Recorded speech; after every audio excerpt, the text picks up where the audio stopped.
Hello, everybody. My name's Sarah Marshall, and I'm Head of Content at BET. Thank you so much for joining us here today.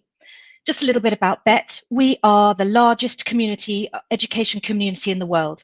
We exist to create dialogue and share best practice between system leaders, educators, and suppliers. It's so great to have so many people here today. We can see we've got people from Japan, Malaysia, Singapore, the UAE, Saudi Arabia, Nigeria, India, the UK and Ireland, Canada, the USA, and Brazil, amongst others. There's lots of people here. We're really glad to have you and welcome. A couple of admin points. You will see there's a chat function and a question function on the screen. Please do add your notes and comments in there. If we've got, there you go, there's Duncan. Hello everyone from Pembrokeshire and West Wales. I forgot to mention Wales, my apologies. Welcome from the Philippines, thank you. And if you've got questions, then you'll see there's a tab that you can add questions into, and we will do our very best to answer those as we go through. We are just onboarding one of our speakers, but we're going to start anyway.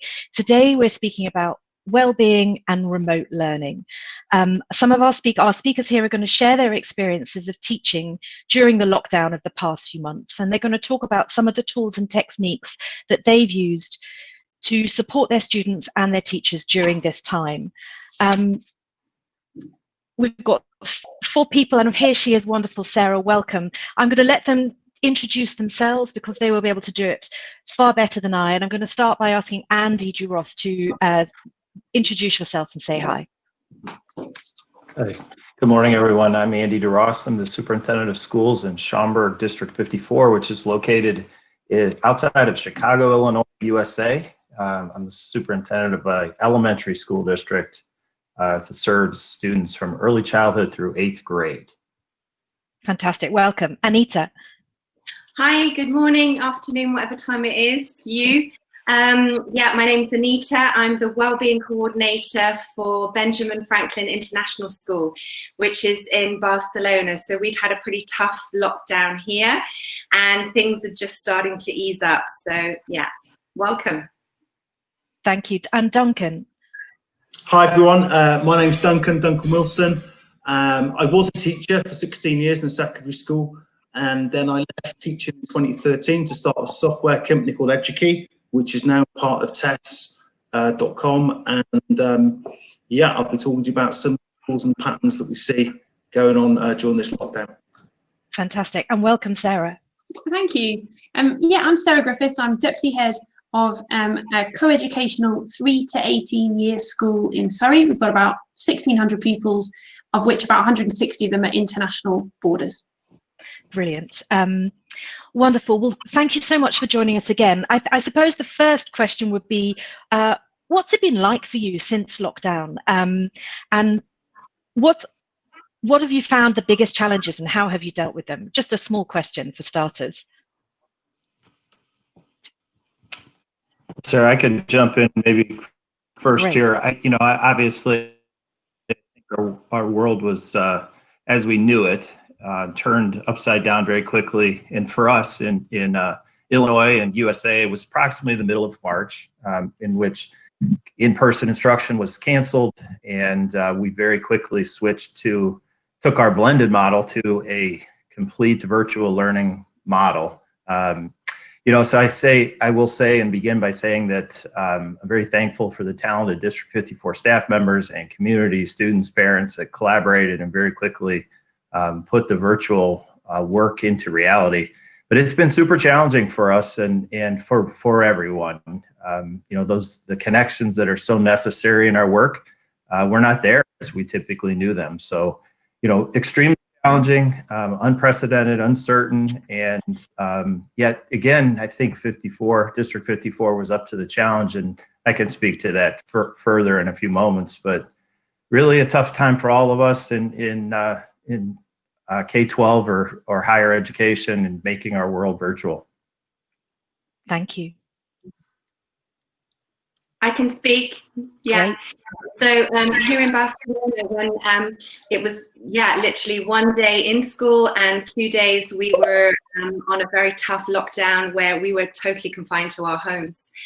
under very strict conditions. So we had the challenge of teachers who had, many of them with young families, just literally adapting from working in school to everything online, managing kids at home, tough conditions, managing their own kids' schooling at the same time and juggling with that.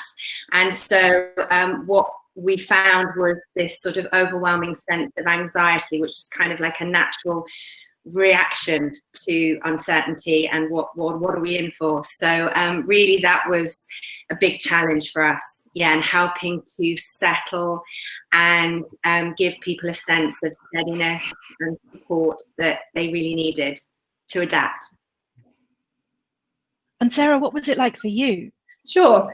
Well, I suppose we're covering lots of bases here at my school. So we had our international borders, many of them left ahead of an official lockdown, of course, because we wanted to get them out before any borders closed in their own countries. So we've had months of concern for them because of lockdowns in their own country and worried about parents, and then it coming over to the UK and having to handle that situation. So I think helping our borders get home was our first concern, and then came the lockdown of school. And we've seen that operate differently depending on different age groups. So for our very littles, we've had to use parents quite a lot in homeschooling, including myself with my own small children, right up to, and then virtual provision, really from year 3, so that's age sort of 7 or 8, right up to 18. We've been fully virtual now for quite a while. Yeah, so kind of a real transition from fully physical, then we're in a middle ground for a while where we catered for our students abroad or those shielding, in a kind of hybrid model where we were teaching physically with virtual involvement, and then fully virtual is where we are just now, with a big change yesterday when our first younger students came back into school. That must have been lovely to hear the noise again. Yeah, I think so. They're all out on the school field doing a socially distant assembly, which is rather lovely. Sounds amazing. Sounds amazing. Andy, tell us about your experiences. Sorry, Duncan, please tell us. That's okay. That's okay.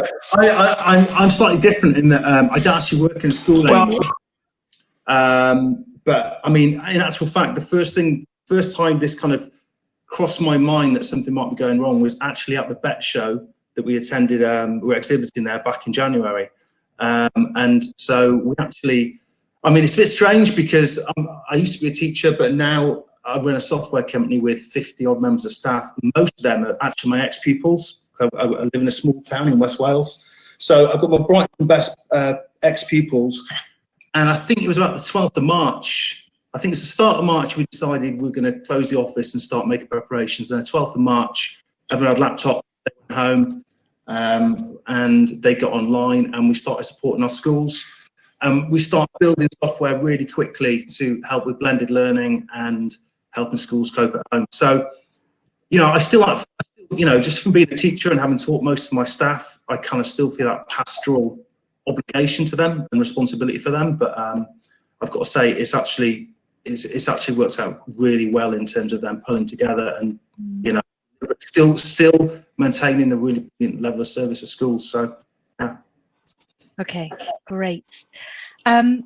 So that's sort of a very broad level of the sort of your experience of going to a remote environment. So I suppose my next question is, what's been the biggest impact on the well-being of your students? And we will speak about students and teachers, but if we start with students, what's been the biggest impact on their well-being, and what sort of interventions have you found successful in your settings? I can start if you want. Sounds great, thank you. Yeah, so for our students, it was that it's kind of like a little journey that they've been through. When they started, they were quite excited to be at home and to have as much, you know, Netflix as possible and online, and it was all a bit sort of excited a bit, although uncertain at the same time. And then we sort of hit this kind of plateau and a big dip, because we were in lockdown for 10 weeks. We're just coming out now. And for literally 4 to 5 weeks, I saw so many students, and this is sort of secondary level, which is who I mainly work with, and their sort of apathy and this sense of, you know, they're picking up worries and fears. They were on their social media a lot, and sometimes, you know, some of them were losing that connection with each other a bit because it was all a bit surreal and they weren't going out at all. So there was the sort of effects of that. And they were just losing a little bit of motivation, and you could sense signs of anxiety in some of them. And so what really worked was during that time, I had regular like Wellbeing Wednesdays, and we would do things about, you know, keeping them active physically, making sure that they understand getting the blood flow to the brain, really important. We talked a little bit about diet and having really healthy foods, lots of healthy fatty oils, omegas and all this kind of food. And also about recognizing how they actually felt. And our students do the .B course, the mindfulness course. And so we would tap into those resources, and I would teach some mindfulness practices, and those were really helpful.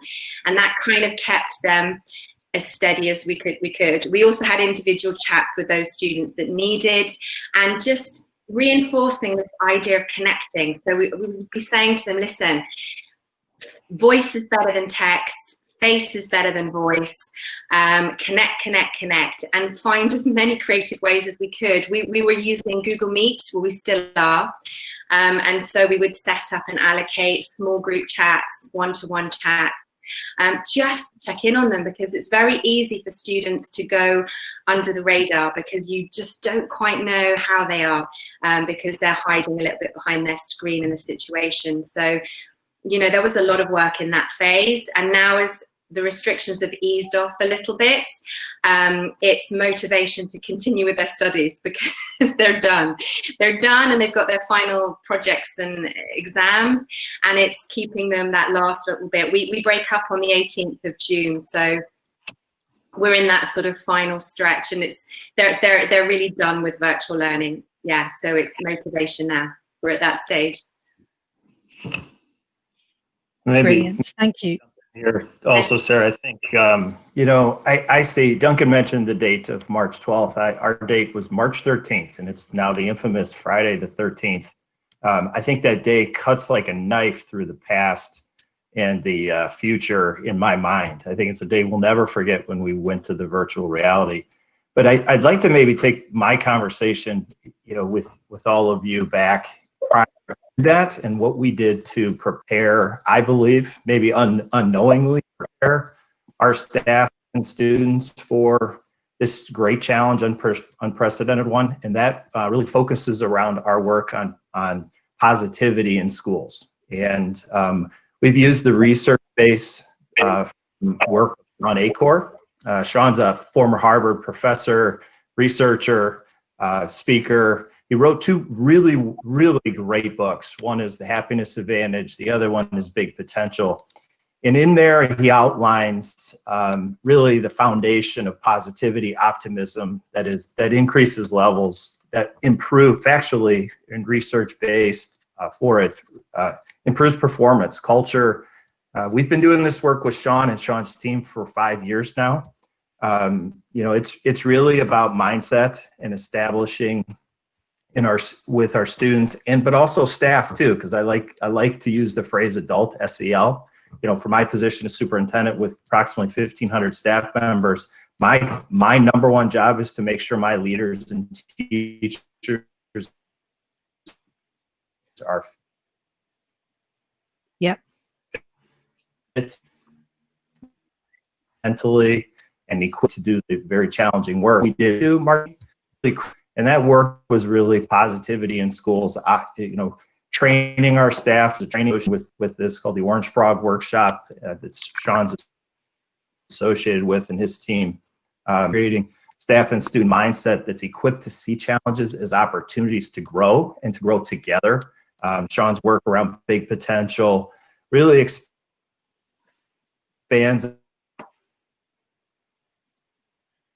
and it fit really nicely with District 54 practice. So I'll just stop there. But again, I think it's what we did prior to that equipped us to meet these challenges. So it was your planning that was very key. And just to mention to all those attending, we will send some links. Yeah, we will send some links to some of the Project B and some of the other sort of interventions that that the speakers are mentioning, we will send those through to you afterwards. Sarah, can I turn to you to talk a little bit about the impact? Yes, please. I think much of what Andy just said really resonates here too. I think as a school, we focused on our digital provision and also well-being. And of course, the digital provision meant that we had one device, one child, which has enabled us to quite easily go into the virtual. But like Andy, that emphasis on well-being has meant that we could move a lot of our operations virtually, and it's continued, and the children have felt quite held. And so that anxiety levels, I think, have managed to stay fairly steady. A couple of practical examples for people who perhaps are either in lockdown now or are thinking about their own virtual schooling. We kind of stuck very old school. We kept our timetable pretty similar to make the most of regularity and normality, really. And in particular, we kept our tutor times in the start of the day and at lunchtime. Just meant that our students didn't get into bad habits of sleeping in and that kind of thing. They had to get up, they had to put their, well, within reason, had to put their video on and say good morning and get involved. And it's meant that we could grasp some opportunities. Like Andy said, we found some of our students who perhaps were on the periphery before have really enjoyed lockdown because they've been able to do fun activities and have connected with students in a way that they perhaps didn't when they were in a physical environment. Another thing that, picking up with what Anita said, we've done some wellbeing webinars too, mainly to help our parents, because of course what we realise is if our parents were able to lower their emotional intensity and help them deal with things, that the situation for our children is much enhanced. So we've been doing weekly webinars with my team, trying to meet the needs of some of our parents and give them a chance to ask questions and just offload a little bit about what's going on in their house. Just a final challenge that we faced. We've struggled with our year 11s and 13s who were taking their public exams. I think are very much missing that sense of closure that taking those exams would have done. And we're working hard to find ways to kind of provide that closure for them. So at the moment, planning a leaving service where things will arrive for them and they can take part in, so that we do kind of mark the end of their school journey, despite the kind of tumultuous nature of what's going on around the world. Andy, thank you. Sorry, Duncan, you have a slightly different approach, and you can kind of talk about some of these issues that our other speakers have brought up in a sort of a broader picture. Can you talk a bit about that? Yeah. So we work with I think probably about 4,500 to 5,000 schools all around, mostly in the UK, but as far away as Hawaii, New Zealand, Malaysia. And because of that, you know, we get a lot of insight about what schools are doing. And you know, one of the main points that Sarah said there, I couldn't agree with more, is trying to give pupils routine in their day. I know that because I've got two teenagers here in the house with me. Okay, and routine is everything for, you know, just to keep your headspace okay, along with the exercise and as well as Anita said, a healthy diet. But you know, I was a teacher and I think when I was an NQ2, I started teaching. The thing that you're measured on is grades, and the thing that you aspire to is high grades for students. By the time I left teaching after 16 years, which is longer than a prison sentence, to be fair, I really enjoyed it. But you know, I kind of came to the conclusion that it's not grades that's important. It's actually that you produce confident, you know, respectable, decent people coming out of the education system, no matter if they've got high grades or what. As long as they're comfortable with themselves and other people, then they're going to contribute to society in some way. So one of the things I'll share my screen because we've actually, let me see if I can do this now. Here we go. One of the things that we do in our platform, and this is, you know, this is from a personal thing because, you know, I was a bit nuts when I was a kid, you know, my own life problems. But, you know, one of the things that we actually did is we did this probably about 2 years ago. We've got a platform called Class Charts. It's all about behaviour management and seating plans, which obviously are really important for the return to school. But one of the modules we had in there was all about well-being. So basically, the parents, the pupils, the teachers on their apps. So they've all got apps like Android, iOS. There's like, you know, 5 faces like this. How's this pupil feeling? You know, how are you feeling as a pupil? What do your parents think you're feeling? You know, and how do teachers think you're feeling?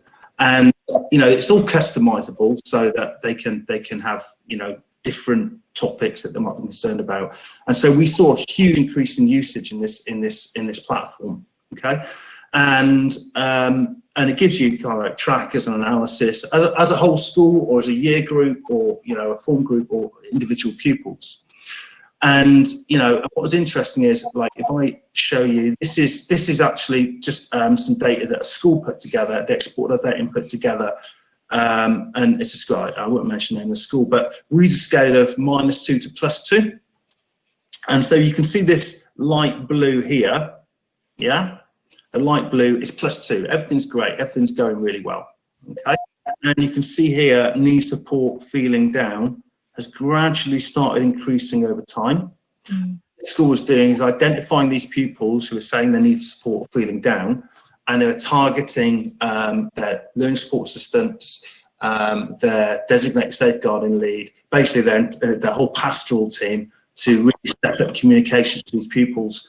And you can see here, again, that in this school, the pupils who need support and the ones who are feeling down has generally increased over time. However, what you get as a national picture is this. So what this chart shows here is the blue line is what teachers are saying about people's well-being, and the red line is what pupils are saying about their well-being, what they're reporting, and then these two straight lines here are the average trend. Okay, so this is pretty much here. I think this is pretty much lockdown week, and the teachers were really concerned about the well-being of their pupils. You can see this here, but the pupils themselves, they spiked a little bit.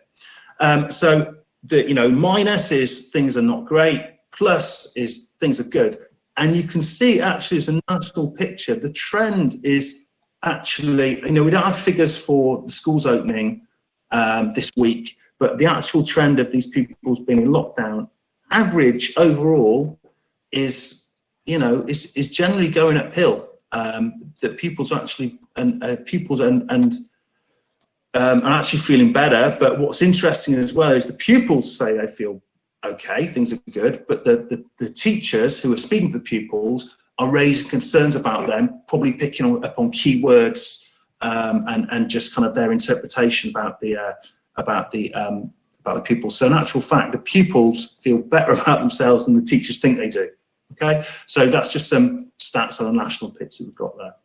And I need to share my screen now. That's Thank you.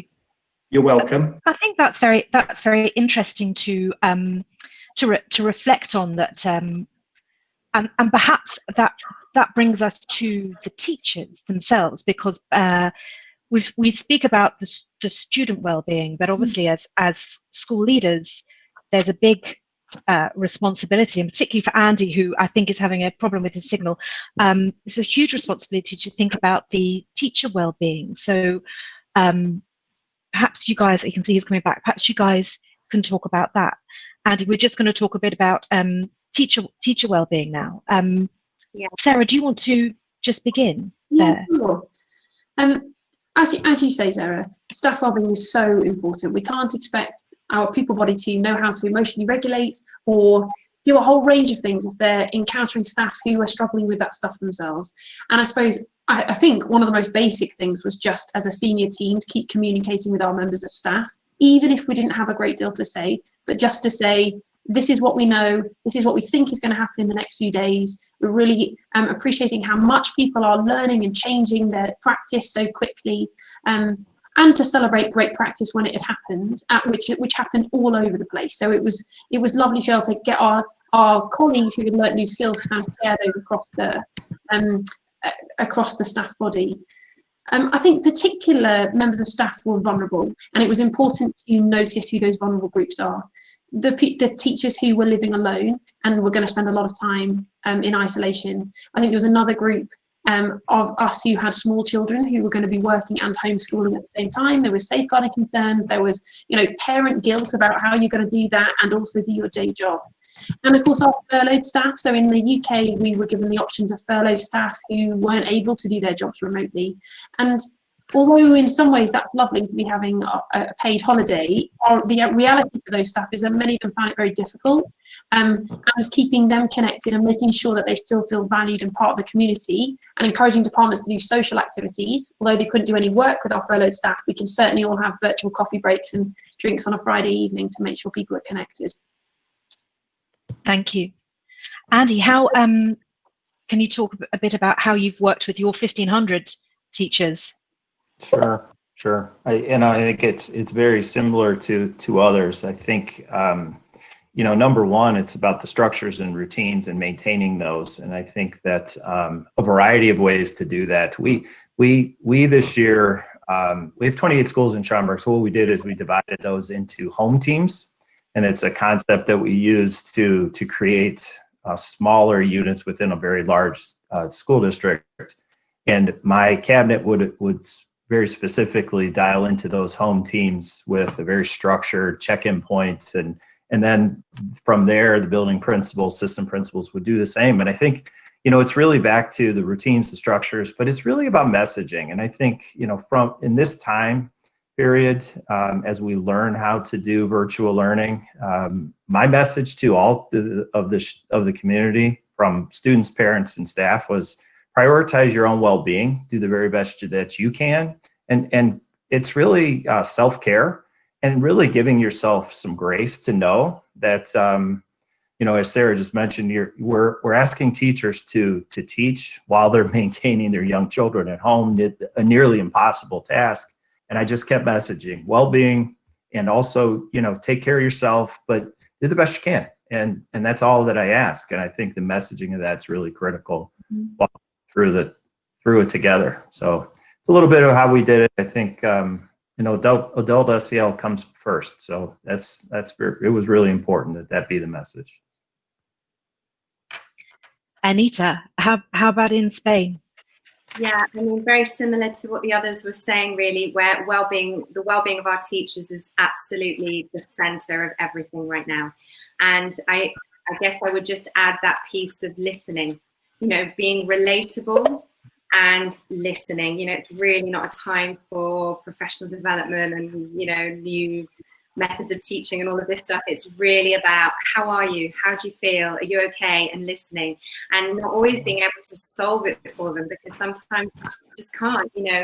We had teachers who, because it's an international school, so teachers from all over, some of them single on their own, alone, and then some of them with families, like you guys were saying. And just listening and knowing that we're there for them virtually, and finding as many creative ways, like, drinks on a Friday virtual, and, just as many ways as we could to connect and listen. And we made a real effort to do one-to-one check-ins with staff. So we kind of, amongst the admin team, we kind of allocated staff members where we just call in for a check-up and chat. And it was often in those moments that you really found out something that you were like, oh, we need to take care of that and support that.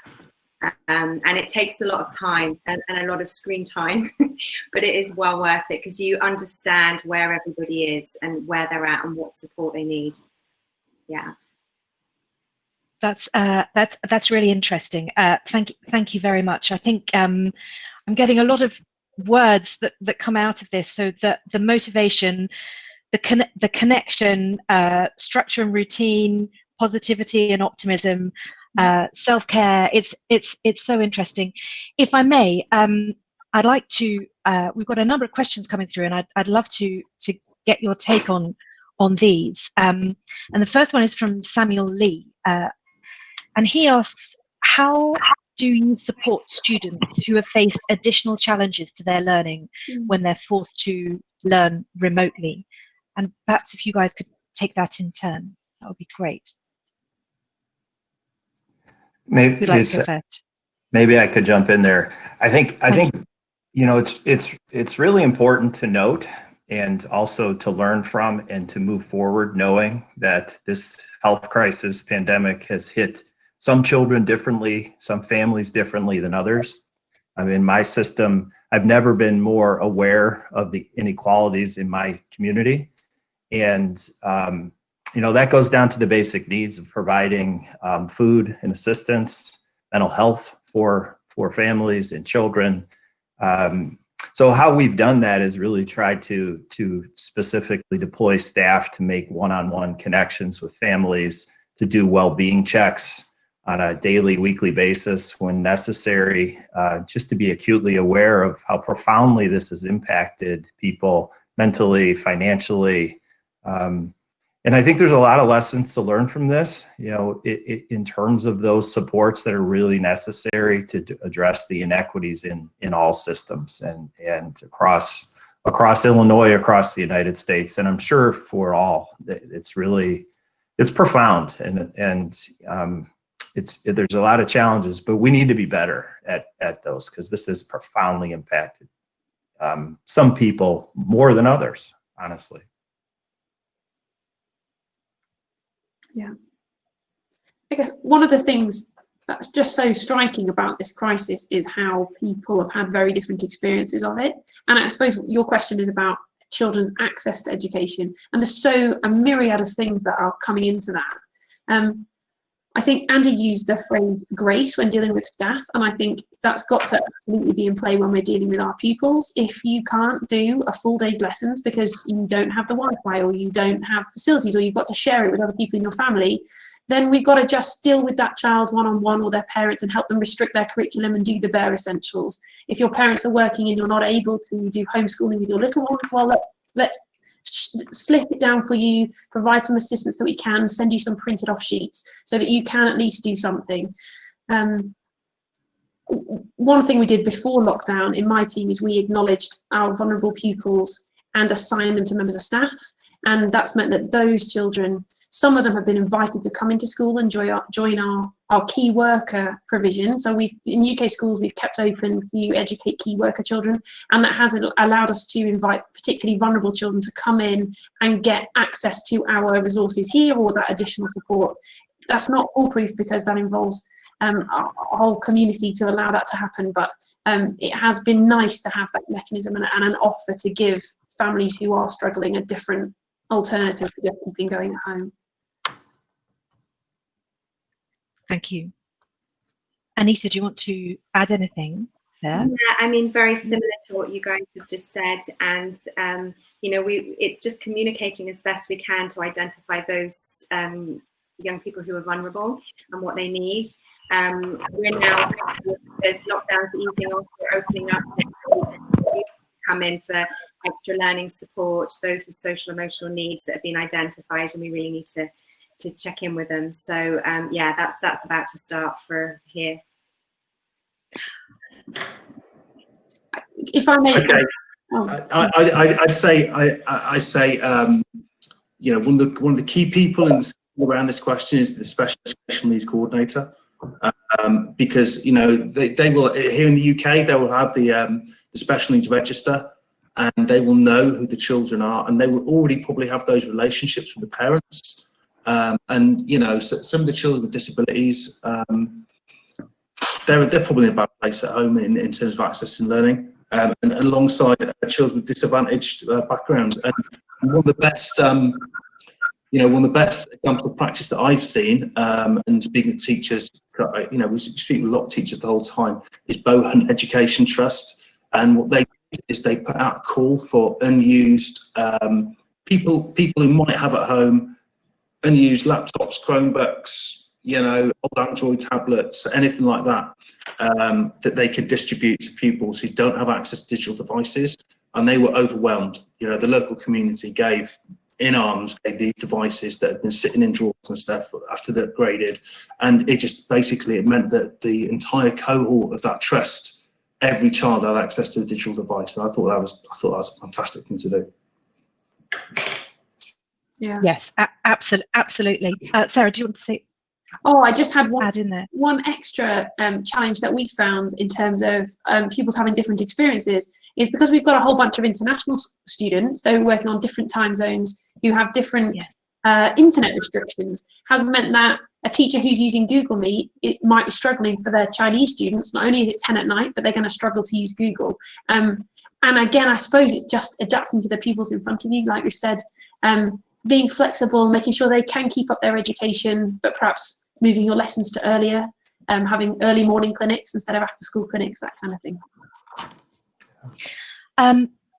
Adding to sort of building on that and sort of amalgamating a number of questions that are coming through the chat, what I'd love to ask is that sort of based on, if one takes out the sort of the disadvantage element, which you obviously recognise is very significant with remote learning, what about students that just don't work very well remotely, that need that experience, or students that are anxious that they're perhaps falling behind? What interventions can you propose, or what have you guys done to support students in that sort of, they might have all the access, but perhaps they don't have the motivation? I'll start off on that one if I can. I'll start off on that one if I can. Great. And I think there's a lot of onus falls on teachers at the moment, but in actual fact, there's a hell of a lot of responsibility on parents. That's it. That's all I'm going to say on that. Yeah, we have quite a few students who've had this, who just really struggle. They're sociable, the really sociable ones, and they just do not do well on their own at home, working independently. They're really tough. So what we did with some of those was organise little chat groups where they sort of got together and they realised they're so not alone with that feeling, and they could just offload and share. Oh, I really feel that too. I just can't stand this, and they would have some really good banter, and it was really good to listen. And again, it was just listening, because you have to hold that space and allow them to offload and share what they're feeling, and they're still in that feeling, and then that's what it was. And now as those children are now, those students are going out a little bit more here now. We're helping them to build those students who are a little bit feeling shy and perhaps more insecure about connecting again with each other. So we're trying to help them to raise the others up a bit. So yeah, that's been quite interesting. Thank you. Something very practical we've done here is we know that perhaps some of our children with SEN needs, or simply, I should say, people who are lacking motivation in particular subjects. We've used our SEN coordinators and also spare capacity that teachers had when pupils are reaching study leave, to put on little extra clinics for those children. So take them out of the main class environment, or give them an additional support, 2 or 3. So I'm a maths teacher, and I've been asked to nominate children who perhaps need a little bit of coaching above and beyond what we're providing in a classroom setting, which always helps, doesn't it, when you've got a little bit more of a personal touch. Fantastic, thank you. Andy, sorry, Duncan. I don't know why I'm getting this wrong. Duncan. No, I do mean Andy, don't I? This is a long day already. It's only 1:30. Duncan, Andy, please. Yeah, I think what we're trying to do now, we are not in session and won't be again until March. Don't know what March will look, or excuse me, August. I'm not sure what this will look like in terms of our model, but right now we're trying to develop a guaranteed and viable virtual curriculum at all grade levels for all subject matters that will provide a consistent experience for all children with great fidelity, support staff in the planning piece, which then I think will allow staff to really get to that small student, small group instruction model that we would normally be doing within our academic day. So I think that's the summer work, that guaranteed and viable curriculum piece, and then the charge will be for staff to connect in small group to accelerate or intervene when students are really in need. I don't think we were able to do that really well in March because of the quickness that this came upon us, but we'll be prepared in August regardless of what our structure looks like. Thank you. And that brings me on to another point that we briefly discussed before, and that's around with schools being closed for the rest of the academic year in many situations, what do we do about closure for those who are moving on, who've perhaps missed public exams and need that send-off? In the UK, some year 6s have been brought back in order to support their transition to the secondary environment, but that's far from across the board. So I'd love to get your thoughts on that, please. I can go in. Thank you. Yes, Sarah. So yeah, I guess one solution is not going to fit all. And I guess in a school like ours that covers all the age ranges, we're having to think of transition points in lots of different places. So we have year 6 to year 7 moving from primary to secondary and an influx of students there. And for some, they're returning to school. We're investing quite a lot of time in induction evenings, and we're doing it differently to normal. So we're going to get the pupils together in their new form groups, taking a week so that we just have 2 form groups each evening, meeting in small groups with their new head of year, their tutor, and providing that information, but in, I suppose, an easier to absorb form. So I think, although it's great to send out your parent handbook as usual with all the instructions, what they need is a little video showing them, actually, this is what it's going to look like, and here's the uniform you're going to have, and help get the children excited about it, and also get used to it in their mind if they're not able to physically visit. We've also got the challenge of pupils coming to the UK for the first time who'll be coming to join us, and that has a whole host of implications about quarantine and a huge amount. And much of what we're doing is simply helping keep their parents feel connected, and that we're planning very carefully for children's safety, and then introducing them to key figures. And we've invited new students to join us now. Now that we're in our last 5 weeks of term, we're running courses and we're inviting them to come in. So they now have new virtual tutor groups where they can come, they're meeting the other new people coming in. And I hope that whole plethora of different options means that they feel like this school is a safe place to come to in September. And I guess they're starting to make those connections, so it's a little less daunting amidst lots of other daunting things for them. Thank you. Who'd like to go next? I can go. Yeah, so we've loads of videos, actually, videos for new students and parents, videos for transitioning, videos for students who are leaving, so there's a lot of video making going on at the moment, and I think that's sort of just sort of helping them to think when they come back in September, just to have that attitude of being adaptable and flexible, adapt, adjust, accommodate, that's been our sort of like key message, because we really don't know quite what it's going to look like. We're still waiting for our government instructions of how it can be. And so it's quite difficult to say how it's going to be to students when we don't actually know ourselves. So we're just kind of trying to cultivate this sense of resilience and adapting within our students, and talk about how great a life skill that is to be adaptable to change. So yeah. I think if I was like a senior leadership team looking at the return to school, I think this August is going to actually be a very, very, in the UK, it's going to be a very busy time for senior leaders preparing for the return to school.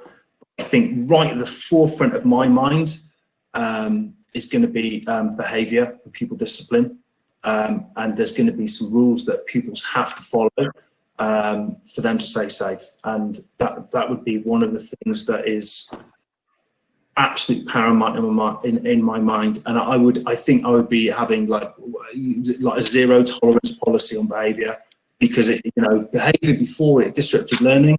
Behaviour now can really mean the difference in life and death for the parents of pupils and so on. So, yeah, for sure. Thank you. And I don't know necessarily if I have any additional, the summer break will provide us an opportunity to take in the guidance and to set up the best learning environment. I think it goes back to what I think Anita said. It's just cultivating the right mindset, an optimistic approach to the challenge amongst staff and students. And, it is of great concern for me. I think we were successful in March flipping to the virtual learning reality because we had built significant teacher-student relationships, which drives student success. And absent of those in the beginning of the school term, we're going to have to prioritize those. So I've had some conversations with my team about the first weeks just being about relationship building and how we do that, using virtual connectivities and options to do that. So it's a priority. I will say, yet to be in, but that's what we'll prioritize. Thank you. Anita, did you want to jump in there? Or No. Okay, fabulous. So I think we've.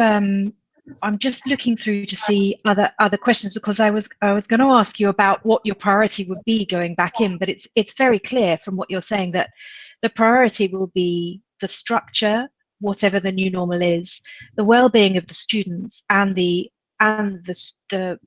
school body, and actually the wider community. We speak so often about that you as school leaders look at you serve the communities in which you sit, and that very much involves looking after the parents as well as the staff and students. So it's very, I mean, it's wonderful to hear that is going to be the priority, and that grades will come later. So I thank you for that. I think we are running out of time, and so in closing, what I'd just love to ask you is for your sort of what would you have not been without in the past few weeks? With what's the most valuable well-being intervention that you have had in over lockdown? Gin and tonic. Well, yes. That's definitely self-care. For myself, I think it's just being connected with people. This Zoom video connection. If this situation had occurred 20 years ago, before the internet, I think we'd be in a very difficult place. And I think the internet's got a lot of problems, not just in education, but in you know, in a lot of aspects of the world. It's probably caused some as well. But in actual fact, I think it's helped a lot in this situation. It's helped humanity deal with it. So the power of the internet is helping us see through this. Great. Yes. I think for me, it's really been that sense of this whole situation has brought us globally together. I mean, take this example, we're all talking from all over the globe. And it's brought people together, and that sense of unity of humanity and this sense of we, that's really, really helped me. And it's also really helped students. So whenever they get too absorbed in their own kind of like, poor me, poor me, poor me, just remind them, go do something to make someone else smile. What can you do creatively from your home to, you know, help someone else? Friend, family, whoever. And I think that's been a real source of strength and help through this time. Yeah. Thank you very much. Sarah. So I'm going to answer in a big way here, because I think the thing that I would I'm most glad that we've invested in before this crisis happened is a whole school approach to wellbeing, where colleagues and pupils have a shared idea of what that means, and they know that we're focused on their well-being, and that leads to great learning outcomes, but our priority is their well-being.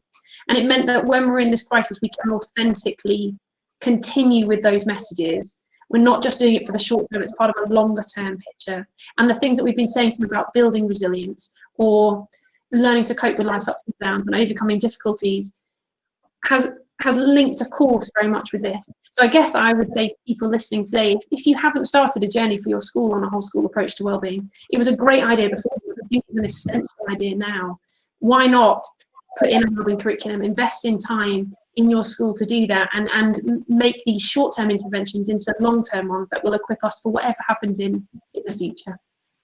Yeah. If I could, sorry, I wanted to echo what you were just saying, because I loved it. We actually have a wellbeing program that we implemented, and I am really seeing the fruits of that, because our students have a foundation from the tools that they've learned from a really strong wellbeing program, and it's really made a difference to their well-being and how they've handled the situation. So I totally echo and support what you just said.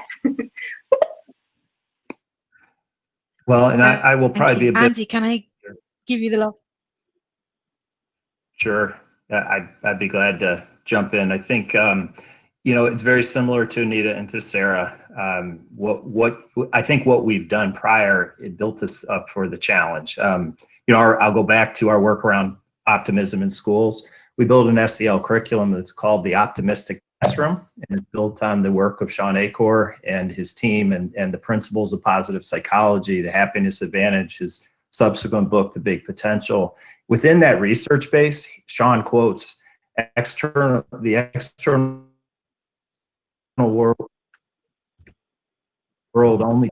And I think that what that means is we know there are certain things in life that we can't control, and we need to focus on what we can. And with the right mindset, a connected one, I think that's absolutely critical, that we find social routine to really be more productive together and to be better together. And that's a phrase we use in district all the time, better together. And Better together. It can be done, but you can control it. You can control it. We just can't control. And we're in an unprecedented time of that is just absolutely unknown. So again, I think it's just that work of positivity prior that has helped us get through this. Thank you. Fantastic. Speakers, Anita, Andy, Duncan, Sarah, I'd love to really thank you so much for your time today. It's been so interesting to hear from you. And thank you to the attendees for all your really brilliant questions. I'm sorry we didn't have time to get to all of them. We have put links in email you'll get after this that tell you all about that share the main things that our speakers have talked about today. So you will get, so if you didn't quite catch what some of them were, you will be able to see them. And thank you again. We welcome you to watch this again. We will have further webinars coming up in the next few weeks. So please, as educators, we thank you for everything that you do for the community. And well, yeah, we'll be together again in person soon, I hope, at BET 2021. So thank you. And yes, I think that's us for now. Bye-bye. Okay. Bye. Thank you. Bye, everyone. Bye-bye. Thank you.